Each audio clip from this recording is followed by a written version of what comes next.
Hello and welcome to the Smart Divorce podcast. I am delighted to be joined today by Kim Crewe. Kim, how are you doing? Really well, thank you. Really pleased to be here. Excellent. We're absolutely delighted to have you with us because you are one of those Scarlet Pimpernels that are family consultants. So let me formally introduce you before we get chatting. So Kim is an experienced relationship therapist who specialises in working with individuals and couples going through separation and divorce. She trained as a family consultant with Resolution, and there are not a huge number of you about, which is why I said she is a Scarlet Pimpernel. So if you find a Kim, you need to keep a hold of her. Resolution is an organisation of lawyers and other divorce professionals who are committed to a non-confrontational and constructive approach to resolving family issues. So they try and keep people out of big fights in court. And Kim is based down in Sussex, so we are opposite ends of the country. And Kim talks to me sometimes about walking on beaches and things, which is being based in South Manchester, not something we get to do very often. So I'm really looking forward to talking to Kim today about her work. So let's get straight on with the big question, which I think is always the biggest question. So I've just found out I'm separating. So either it's a decision I've taken, or it's the decision my spouse has taken, or it's one that we've taken together. Is this the right time to come and see you straight away, or should we be waiting a little while? Hi.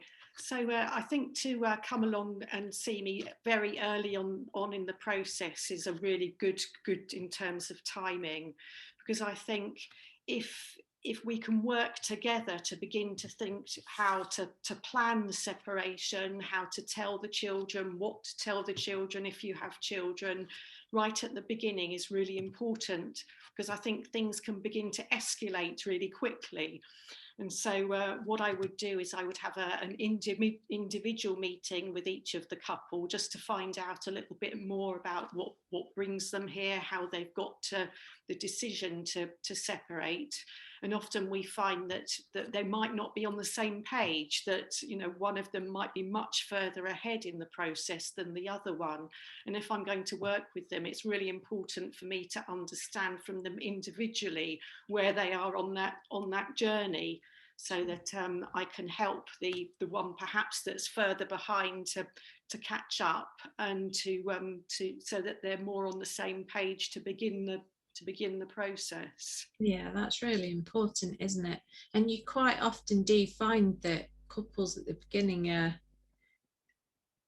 poles apart in terms of emotionally where they are, don't you? Yeah, and I think that people often think that the one who's made the decision to separate is kind of generally more okay with it, but actually often they're in as much of a turmoil as the person that's further behind. I think people often kind of feel much more empathy for the person that's being left than the person that's doing the leaving. But in my experience, they can be really very quite distressed and worried, and it's often not a clear-cut decision. Yeah, I think you're absolutely right in that. And I have certainly come across situations where sometimes the guilt and so on is eating away at the person who's made that decision. And that can be as big an impact as having the decision done to you, if you like, I think. So yeah, I have sympathy with both parties on that. So you work with couples and individuals, and you've talked a bit about you would speak to each individual first. So are you making decisions? You don't do everything together. It's not all necessarily all in one room. Not necessarily. Generally, I start off with the couple individually, but I'm quite keen to help them come together as soon as is possible or appropriate, because actually the conversations, particularly if they have children, that they need to have are joint conversations. And I suppose what I'm keen to do is trying to help to keep their communication healthy, because you know, often as we know that communication can get very strained and sensitive, and if they have a safe space with me to talk about what's worrying them, help them make plans and begin to visualize a different future and be able to speak to one another about that, it kind of helps to keep it much healthier. So I try to bring them together as soon as possible, and also then that gives me an opportunity to explain the different options for them for going forward. You know, there are many coming on to that, it's almost like you knew what I was going to say next. So go on. How that, obviously we know couples have got various options. First series of our podcast, for anyone who hasn't already listened to it, does cover each of the different options, but just briefly, what are the options available and how do you help in each of those different scenarios? Yeah, well, I guess the kind of the first option is the do it themselves option, which I guess I don't tend to see those couples so often. It's more the couples that want some support in going through the process. So the main options that I get involved in are the mediation and the collaborative process. So with mediation, I help to prepare the couple to go then to a mediator who will help sort out their finances. So with me, they might do the parenting plan. And the other option is the collaborative process that a lot of people don't know very much about. And I would be really keen for your audience to understand a bit more about the collaborative process. We've talked about this before, but I'm absolutely with you, and it's definitely something worth revisiting. We had a wonderful lady who was called Kimberly, actually, join us from the US a few months ago, and she is a collaborative lawyer in the US, and they seem so much more further on in terms of using the collaborative process for family law, for divorce, much more than we are in the UK. I think there are sort of pockets where it's used quite a lot, but it doesn't seem to be something that's become very mainstream. But as an outsider looking in, I don't know how you feel about this as well, but as an outsider looking in, dealing with divorce collaboratively seems like an absolute no-brainer. Absolutely, yeah. Let's, before we ramble on anymore, because we know what we're talking about, and it feels like we ought to. Do you want to just explain what the collaborative process is? Yeah, no, I'd love to explain what it is. I feel quite passionately about it, and luckily I work in an area where it's very kind of the lawyers locally are very proactive. But just to say a little bit about what it is, it's where the couple and their solicitors or lawyers meet together in a room to sit down and work out and find the solutions themselves as a four, or perhaps will include a family consultant like myself to find the solutions. So rather than letters going backwards and forwards between solicitors or phone calls, there's a real opportunity to sit down in the room together, or to find the solution that's going to be right for that couple, for that family, and hold the children in the forefront of the decision-making process. Yeah, absolutely. And we're quite often a financial neutral get involved in the collaborative process as well. So if there's financial support needed in terms of figuring out some of the more complex financial issues, they can also join in, but be there as a provider of information. Yeah, I think that is really, really important. And I think what the couples that I've worked with who've gone through the collaborative process, so what they'll do is they'll do the preparation work with me, and we discuss, you know, what are their hopes, what are they most worried about, what's going to be important for their children, how do they see their life in 6 months, 18 months, a year's time. And so we've done a lot of that that preparation work to understand, what's really important for the couple.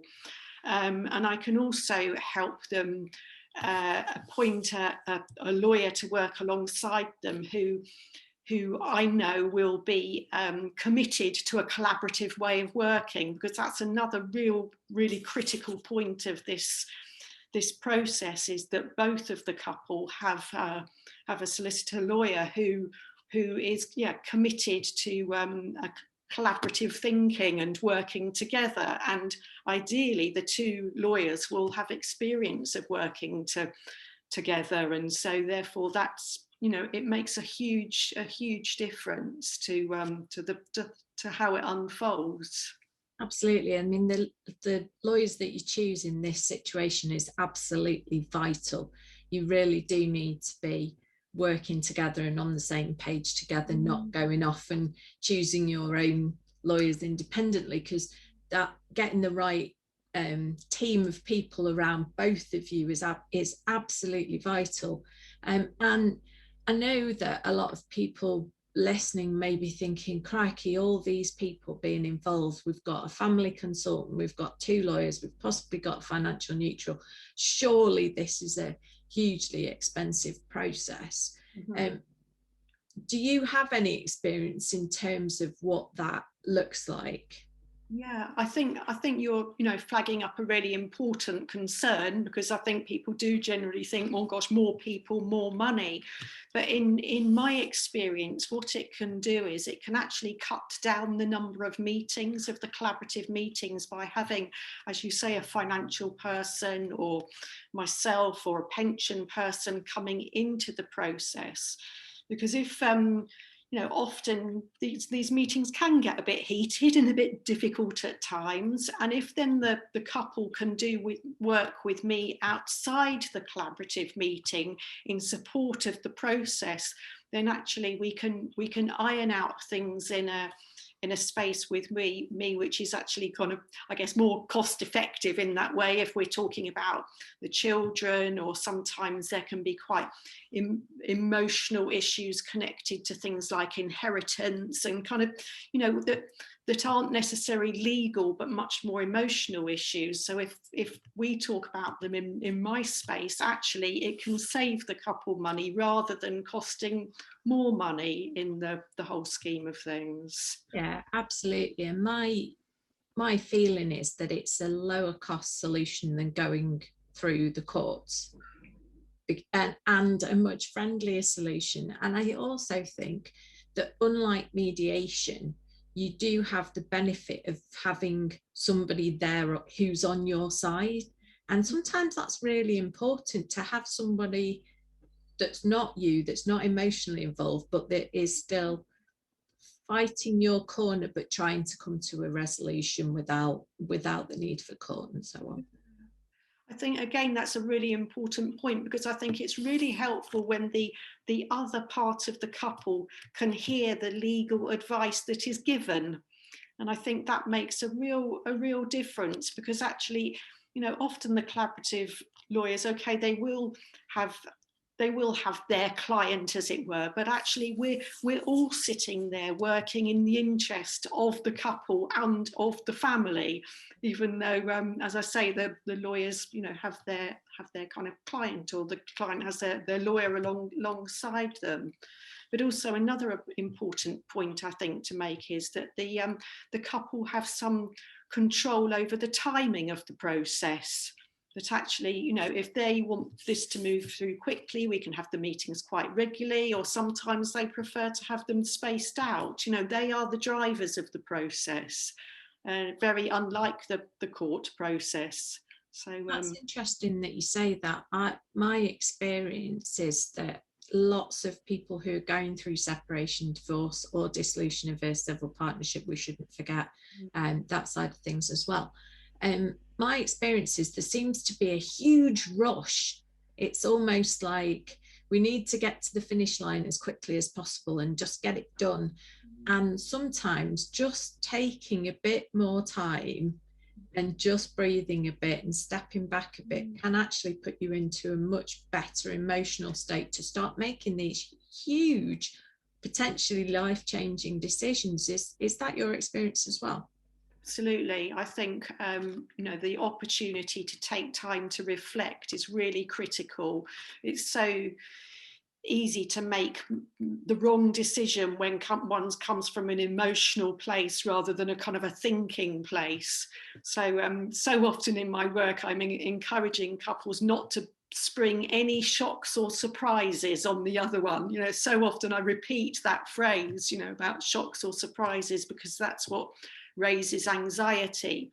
And so if we can kind of slow it down, take some time to really think, and that's where the preparation work comes in, I think, so people don't rush into a legal process before they've really had a chance to think it through. Absolutely, because once you're in it, it sort of almost can snowball and run away with you without giving you that time to take for yourself and to fully take stock of what's happening and the process that you're going through. So what our conversation today is fairly different to conversations I've had with other divorce coaches. But I would love to hear from you how you feel your work as a family consultant differs to other divorce coaches. Okay. I guess part of what I do is going back to the collaborative process, or also with the mediation process. I can be part of the process. So I may go into the collaborative meetings and facilitate the meeting and be there to manage the emotions that come up in the meeting. And I pay attention to things like body language, and if somebody's sitting agreeing to something but the rest of their kind of body is kind of indicating otherwise, then I might kind of say, well, actually, I might question, are you sure you're comfortable with that? And if things get very, very kind of emotional, then we might take a break, and I might spend some time with one or other of the couple. Having a therapeutic background, I think can be experienced in knowing perhaps when previous losses are impacting at a particular time. I think our family history and our history of relationships can have a really big impact on how we manage the separation or divorce process. And so if I have an understanding of each of the couple's background and family history, it helps me help them to navigate their way through this. So I think as a therapist, it probably makes a difference.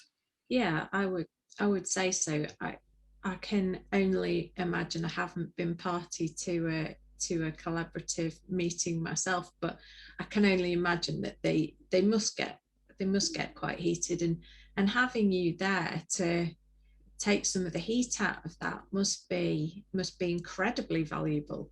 And I would imagine it does help to get to a resolution much more quickly, if rather than them leaving the collaborative process still with that pent up anger. Yeah. I think there's something about providing you use the word financial neutral, the word neutral being a kind of a neutral person in the room to sort of hold the room. I think somebody referred to me once as sort of being the ballast in the room, and sort of trying to hold it in a way. I think that often having a financial neutral or financial planner kind of again is there for the couple rather than taking sides. And I think it creates a particular atmosphere in the room, which can be similar to in mediation. I've worked alongside quite a number of mediators where I've focused very much on the children and the arrangements for the children, and supported the mediation process. Fantastic.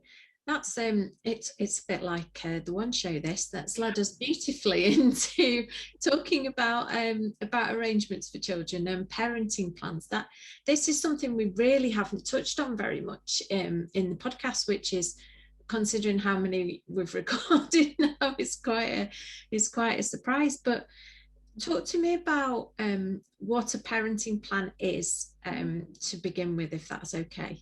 Yeah, of course.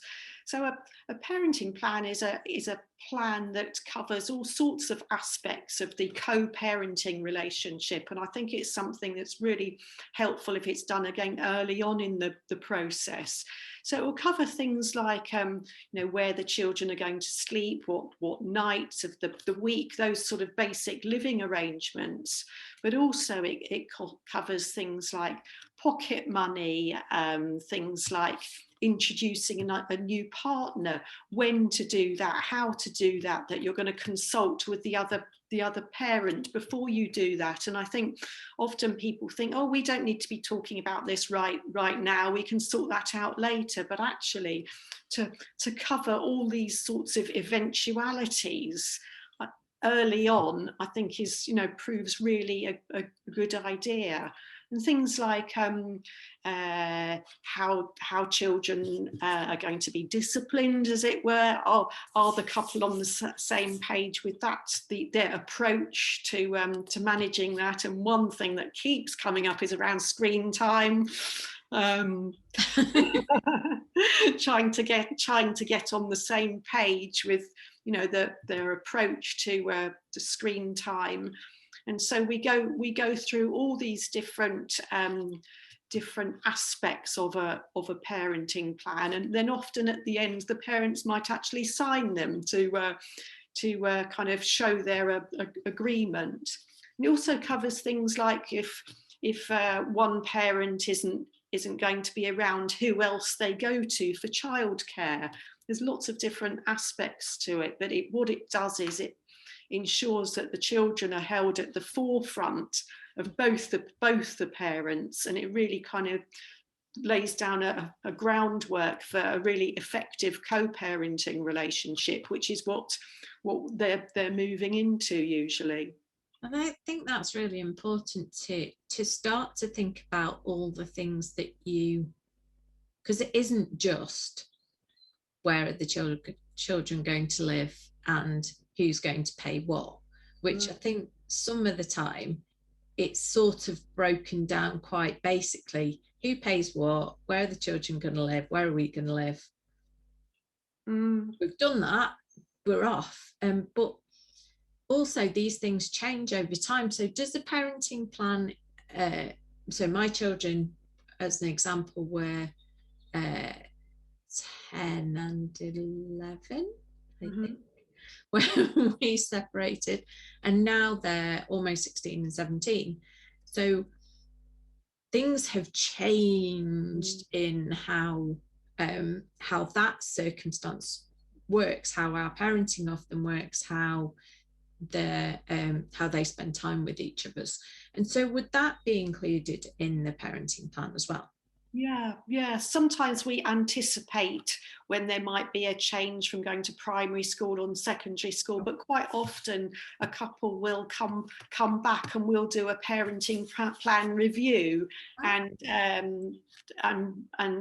make the alterations as necessary. For example, I was working for a couple where the mum was living some way away and she moved more locally, and so therefore there were different arrangements for the children.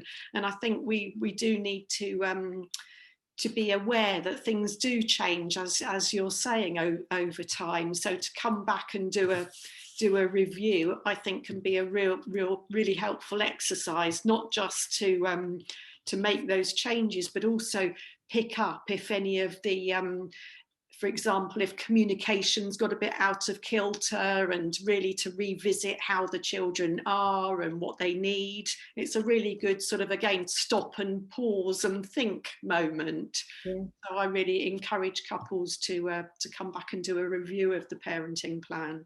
I love that. I didn't realise that was something that was done, but I think that's really, really useful. It's almost like pressing reset, isn't it? Yeah. I really like that as an idea. We're coming to the end of our time together, and it's been fantastic talking to you.